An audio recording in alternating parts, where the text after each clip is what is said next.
Back to the Jayhawks dynasty here as we enter episode 34 against another Big 12 opponent here for the fourth straight week.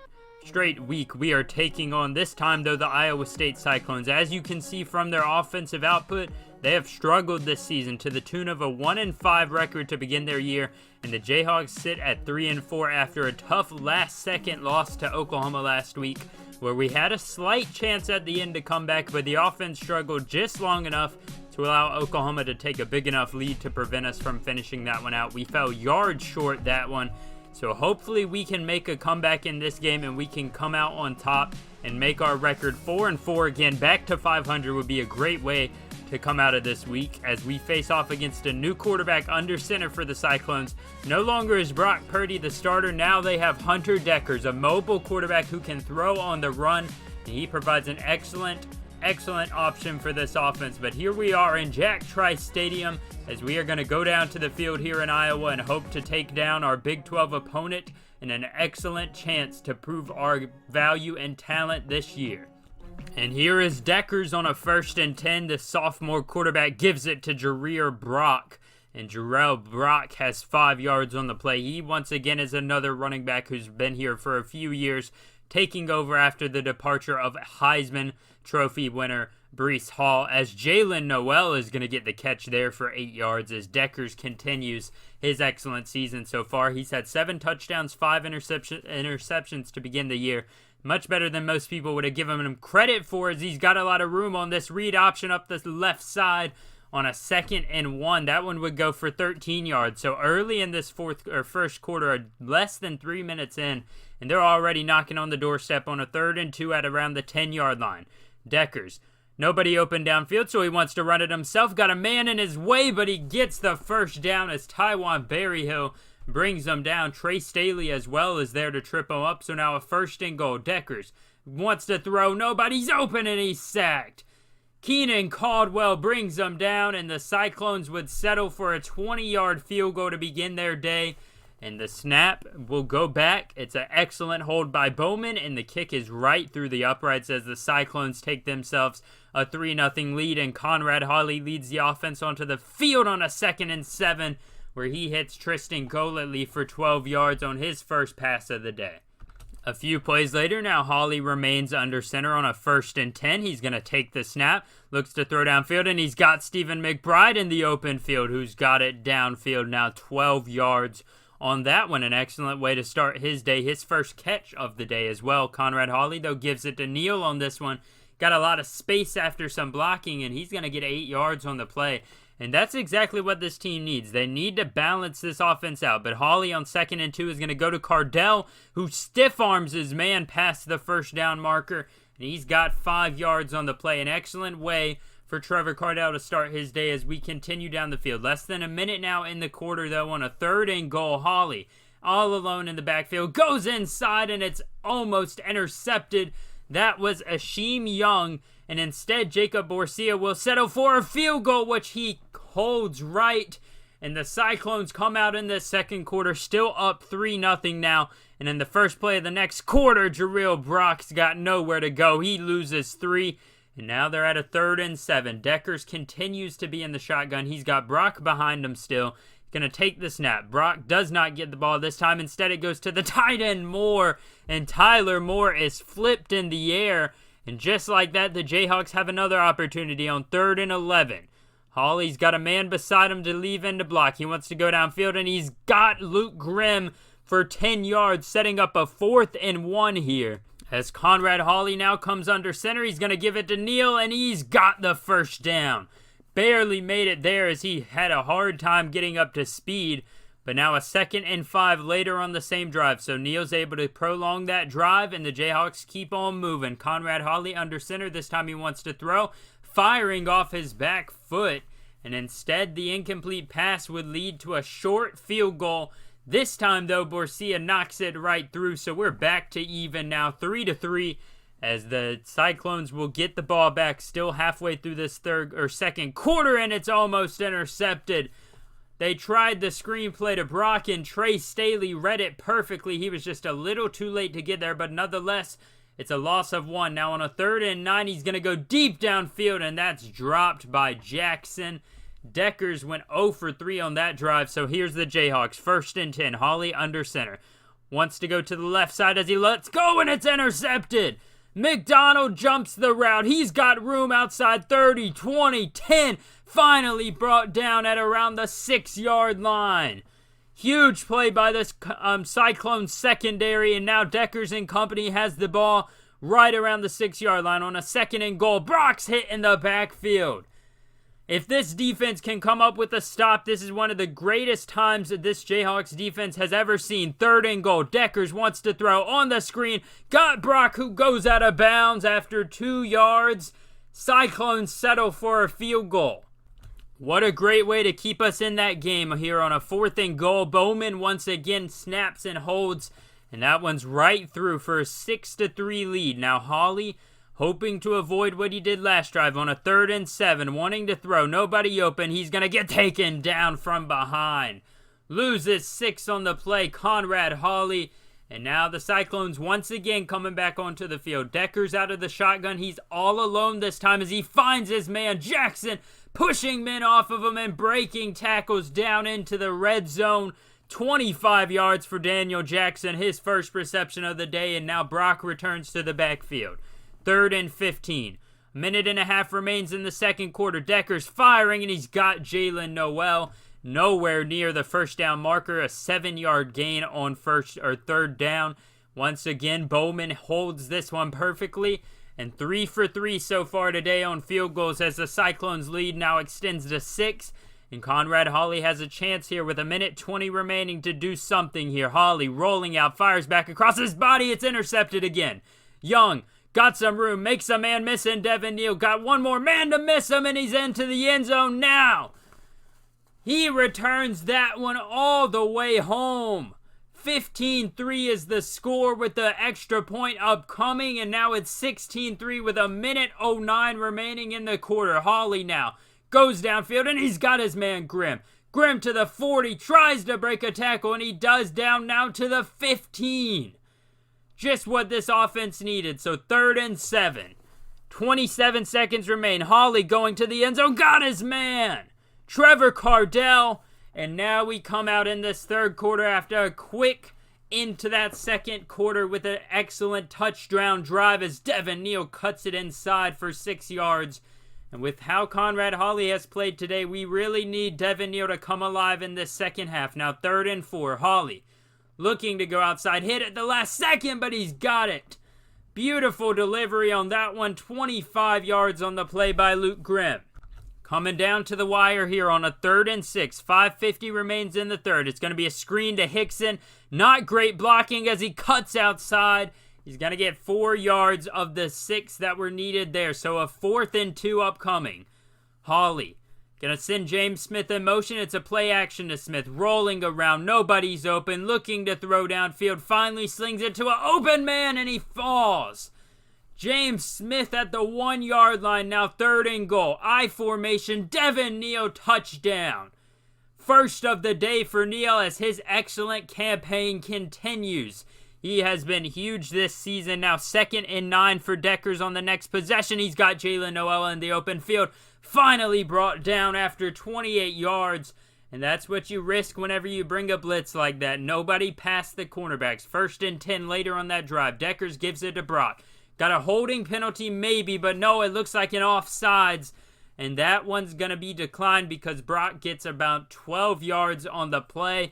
And Deckers and Brock continue to move this offense. Now a 1st and 10. Deckers firing to the end zone. Got his man. That one was Darian Porter, number 10, for his first touchdown and Deckers' first touchdown of the day. As the Cyclones offense extends the lead now to 5 on the game. 17-22 as Devin Neal's got room for 21. Now setting up a 3rd and 9. Hawley does have Neal to his left, so he's not all alone. Probably going to stay in the block on the play action. He does that, but he misses the man. And a J.R. Singleton brings Hawley down in the backfield, and they have to quickly punt that one away. Trying to avoid an upset here. This time Brock gets it up the middle, pushing over people all the way down. 11 yards later, he's got the first down as the end of the third quarter is right around the corner. 2nd and 6. Deckers, 1 second left. He takes the snap with no time left. Wants to run it himself. Turns it upfield. Got some great blocking, and he's hit hard, but not till he's down around the 33-yard line. So here we are in the fourth quarter, down by 5. 2nd and 4. Deckers all alone in the backfield, but he does have the backup running back Silas to his left, who he gives it to on the counter, and nobody's there. Deion Silas with a 15-yard touchdown run, and just like that, the Cyclones' lead is now 29-17. It's 12 points now. This time, though, McBride does return the kick out of the end zone. He's got some great blocking. Goes to the outside. Looked like a block in the back, but they don't call it. And he's all the way down 56 yards. Just what this offense needed to come alive here in this fourth quarter. Hawley out of the shotgun with Neal to his left. Wants to throw this time. Has a man on the slant route. That was James Smith. Hasn't contributed too much this season, but he's got 2 catches today. Now, Hawley on 2nd and 3 wants to give it to Neal, who's come alive in the second half as he continues to play excellently. That one goes for about 15 now. Later on that same drive, 3rd and goal. Hawley gives it to Neal again, and he's in the end zone. 1-yard touchdown run, his 2nd of the day. Jayhawks back in this one, down 5 again. 3rd and 10 for Deckers and company. 4:57 remains in the game. A first down here could do a lot for him. Nowhere to go for Jarrell Brock as he is slammed to the ground on that one. So the Jayhawks need a touchdown here. Hawley's going to give it to Neal up the middle, who falls. 6 yards later, he's brought down after a 2nd and 4 now. 4:05 remain in the quarter. He's going to give it to Neal again. 2nd straight run in the 2nd straight productive one. This one goes for 8 now as he has come alive in the second half. 2nd and 13 now for the Jayhawks. Hawley under center. Wants to throw this one. Fires into coverage, and it's dropped by Tristan Golightly. Now a 3rd and 13. Eerily familiar to last week. Hawley is hit. That one falls down harmlessly to the ground, and now a 4th and 13. Almost the same exact situation as last week against Oklahoma. Hawley, all alone, fires to the end zone. Got a man, Luke Graham, into the end zone. 30 yards on the play. What a pitch and catch there in the clutch, and the Jayhawks lead now goes to 30-29. They would miss the 2-point conversion, but Deckers now has to come back and win this game. Deckers, though, wants to give it to Brock for this one as he gets brought down, losing 2 on the play. So a 4th and 3 on that same drive. 1:39 remains. Deckers got Brock to his right. It's a read option. Got a man open as he breaks a tackle. Great blocking downfield by Deckers. And he is going to be into the end zone as Jonquay Lewis lets him score, because a field goal would win it too. So leaving time on the clock is a much better idea as the Jayhawks now have 1:28 to score, and anything won't go. They need a touchdown. McBride once again out of the end zone. Going to take it outside to the left again. Got great blocking again.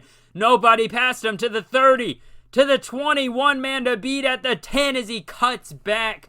And he's brought down at the 10-yard line. 1st and goal, 1:16. Hawley rolling around, looking to the end zone, firing into the end zone. 10 yards on the play. Kansas regains the lead as we had 3 lead changes in a matter of a minute. Now Deckers, less than a minute remains on 2nd and 5. Intercepted into the end zone. Edwin White Schultz. And that would be the icing on the cake as we would take this one in a stunning fashion, 45-38. What a game here we had today. The Jayhawks played their hearts out. Devin Neal, 27, 119, and 2 touchdowns. They came back so quickly in that fourth quarter. It looked like we were doomed when the Cyclones scored that last touchdown. But here we are now. 44-35 is your final as the Jayhawks extend their record now 4-4 on the season and fall to 3-1 in conference play. What a way to start the season. And we are halfway through at an 8-game mark as the Jayhawks are only 2 wins away from the bowl game for 2 consecutive years. And I was actually wrong. We're only 4-3 now, so we're only 7 games through the season. 3-1 in conference was correct, but not 4-4 overall. But we still have 5 games left to win 2 at least to make it to a bowl game. And Conrad Hawley started out pretty rough. 2 interceptions in that first half and 3 touchdowns in the second half. Basically, he had the one at the final seconds of the first half that helped that comeback a lot. But 21 for 33, 256 yards, ended with 3 touchdowns, 2 interceptions. A respectful performance, but Devin Neal, 27 for 119, 4.4 yards per carry, and 2 touchdowns. If he did not go off in that second half, we would not have won that game. He had an amazing second half. Luke Grimm, 6 for 152, and a touchdown. Trevor Cardell, 4 for 32, and 2 touchdowns today for Cardell. What a great game for him. Tristan Goley, 3 for 28, and James Smith, 2 for 32. He hasn't had much contributions this year, and we haven't really needed him too much, but overall he played well. Edwin White-Schultz had 1 interception. Jacoby Bryant did have 1 late in the game, I believe the very last play of the game on a Hail Mary. I didn't include it because the game was essentially over after that pick 6 by Edwin White-Schultz. But we do have some exciting recruiting news. We had multiple new commits. Believe you guys saw last episode or the episode before when we had 4 guys committed. Now look at all the people we have committed. We got Chad Collins, the punter. We got King Goodwin, a receiver. David Nichols, JUCO junior college athlete, a 3-star, but he is a 78 overall. Sidney Madison did not commit to us. He committed to SMU. We got Deontay Vincent. I believe you guys saw that last time. Anthony Stallings, Ken Robinson, Mike Darby, Dan Allen, and Matt Myers. So we've got a lot of depth on that offensive line now. Very pleased with that so far, but we still have a few big names to go after. A guy like Jordan Mooney would be interesting. We got all the receivers we wanted. I didn't go after any tight ends this year, considering last year we brought in 3 brand new tight ends. So I feel like we can go a little bit with going after them. But another guard, I want Brett Mack. He would be interesting to get. A 3-star, but he's a 70 overall. Jeremy Thomas is an excellent athlete I'd like to bring in. Kyle Thompson. All these guys I've really just been recruiting hard. Joel Williams, Eric Bell. We're 20 points back on him. We were like 300 at one point, so that's good to see some improvement. Robert Conley, a very talented middle linebacker right there. We also have Dallas Outlaw. We're 470 back on him, but I think we can make that ground up. We really don't have too much else other than that, so I'm just going to throw some points at a few of these guys just for depth reasons. And like Jordan Mooney, he can get 550 points because we really don't have too many other guys that I'd like to recruit. Like we could bring in a Tom Dukes, just throw some points to him just because we need the depth. And yeah, that's really all I have for this end of the episode today, as next week we will be having another Big 12 matchup. This time it'll be against a slightly better opponent this year, West Virginia, only slightly better, 2-5 on the season. Played all right, led by quarterback Green, 12 touchdowns, 8 interceptions. They've had a tough start to the season, obviously. Taking on number 2 Oklahoma and number 5 Texas to begin the year is not a great recipe for success, but then also losing to Maryland, Kansas State, and Bowling Green, that will put you at 2-5, and I give you a very high chance of losing your job if you're a head coach for that team. So obviously we should be able to win this game, but comment down below who you guys think will take the game next week, as we have struggled against teams like this in the past. If you enjoyed this video and if you enjoy this series, make sure to hit the like button and subscribe. Thank you guys for watching this video, and we'll be back in Kansas next episode to take on the Mountaineers.